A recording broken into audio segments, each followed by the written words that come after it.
right, Greg Everett, Catalyst Athletics. Once again, let's see what kind of fun facts I can pull out of my ass today. Okay, this was looks like a couple weeks ago. Almost everybody was doing some clean and snatch complexes. This one clearly is a clean high pull plus power clean plus hang clean at about the knee, right above the kneecap. Alyssa adds some jerk dips, dip squats in here too, just to pretty much constantly reinforce that balance and that dip position for her, since that's one of her weak points. Some people will have just do a single dip. With her, we're going ahead and throwing in 3 here. It's a pretty light weight, and might as well get some more practice in there. That's really not going to be excuse me, taxing at all, so we can throw quite a few. That's a few of those in there.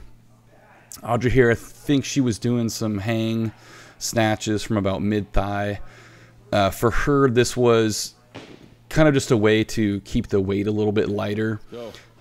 So even though we were working up to essentially what was a maximum for that day, it's naturally a little bit limited from that fairly high hang position relative to what it would have been from the floor. So, and it's also for her working on bringing that bar all the way into the crease of the hips rather than letting it move forward right off the upper thigh, as she sometimes does, and getting that, forcing her to get that more aggressive finish with the legs at the top of the pole. So she'll sometimes cut that extension a little bit short because she's so focused on pulling under the bar. There you go. So that one you saw kind of kicked out just a little bit. We'll see if she gets this one closer. So something to think about with that. That one clearly was not great. Something to think about with the extension of the snatch in particular is, you know, it's a concern to bump the bar forward away. Oh, that was embarrassing. Sorry, Alyssa. To bump the bar away from the body by connecting with the hips too hard. But the solution is not necessarily not being aggressive with the hips. You never want to be not aggressive with the hips. What you have to do is control how the bar gets to the hips. In other words, if you keep it very close to your body prior to that connection, there's less of a collision. The bar wants to go forward less. But then also you have your upper body to control the path of the bar. So even if you slam the shit out of the bar with your hips, you should be forcing it to stay close to your body with your shoulders and lats, and then by guiding it, the bar and the body as you pull under, by pulling the elbows up into the sides rather than back, or just letting that bar swing around your body. So again, you still have to be as aggressive as possible with the hips, but you have to enter that final action properly, and then you have to control the bar in your body afterwards as well. You can't just spank the bar with your hips and then cross your fingers and hope it goes into that overhead position. Alyssa here, clean pulls, 90 kilos. I think the pulls during this period weren't super heavy for that first couple weeks. It was more just kind of getting some volume in there. We were doing some higher reps in the squat. I think they were doing 6s at this point. So like Alyssa, for example, would work up to 5 sets of 6 in the back squat on Monday, and then I believe she had pause front squat triples on Wednesday, and then back squat triples on Saturday. So they were doing a pretty hefty amount of tough squatting, and generally when we squat with a lot of volume, we won't pull as heavy, and vice versa.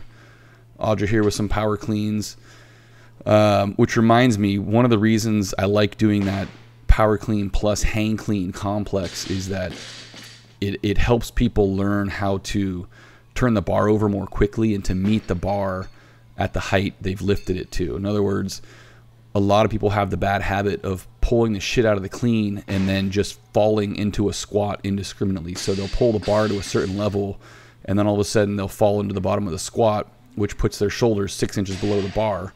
And then of course you have the bar falling on them, crashing on their shoulders and crushing them. So, you know, if you're tough and you're fairly strong, sometimes you can get away with that, but it's a lot more work than it needs to be. It's a lot harder on your body than it needs to be. So you might as well just learn to turn the bar over better and meet it. So power cleans for Audra are part of that too. She has a habit of, on her heavier cleans, she gets a little freaked out and she takes too long to turn it over. And so she's kind of hitting the bottom of the squat at the same time she's trying to finalize that turnover, which is way too late. You look at people who are really good at cleans and even their heaviest lifts, if you kind of stop that or you watch the video in very slow motion, you can see that they've essentially secured the bar in the rack position while they're at or above a parallel squat. So it'll usually be pretty high. There are some lifters who don't do that. They're really good at not pulling the bar high. I should rephrase that. They're really good at getting under very heavy weights that they can't pull high. So that's a good trait to have, but when you're doing 70, 80, 85% and you're still pulling the bar as hard as possible, you need to be able to meet it with your shoulders and essentially stay connected to the bar throughout the entire lift rather than throwing it up in the air and then trying to catch it.